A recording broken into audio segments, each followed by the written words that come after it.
It started with a letter taped to my cabin door.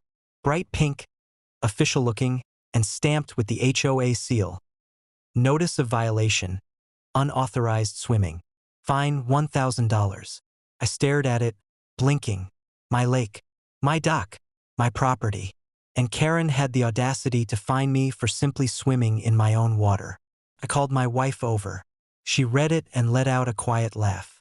"You know what this means?" she asked. I smirked. Yeah. Time to remind her who really controls things around here.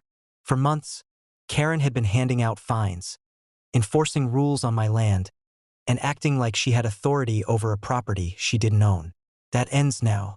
I grabbed the HOA's official ledger, public records, contracts, and financials, and flipped through the numbers.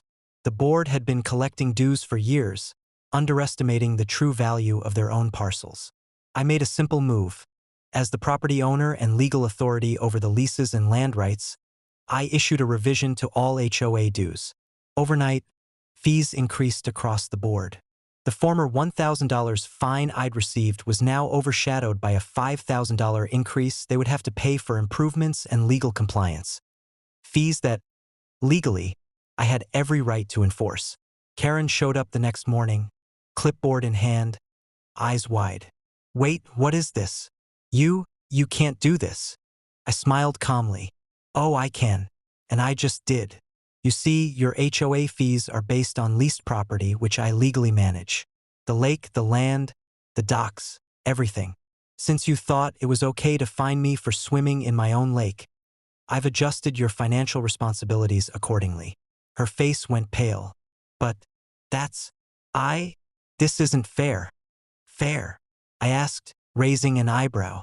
"You fine me $1,000 for using property I own. That's your idea of fair?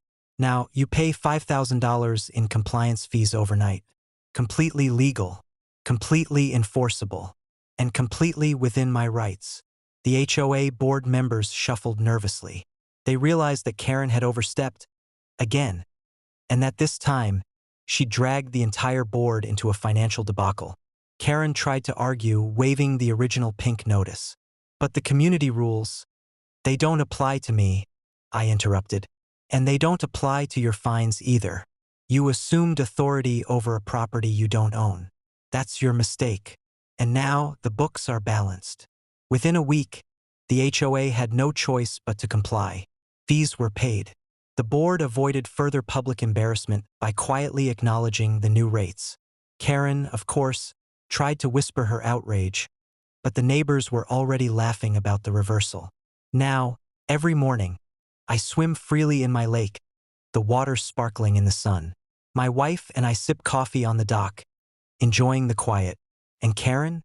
She drives past, muttering under her breath, clipboard clutched tight, but she doesn't dare approach, because she learned, the hard way, that fining a property owner for enjoying their own land can result in consequences far larger than she ever imagined.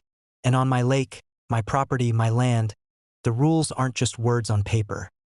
They're enforced by ownership, authority, and a very clear sense of justice.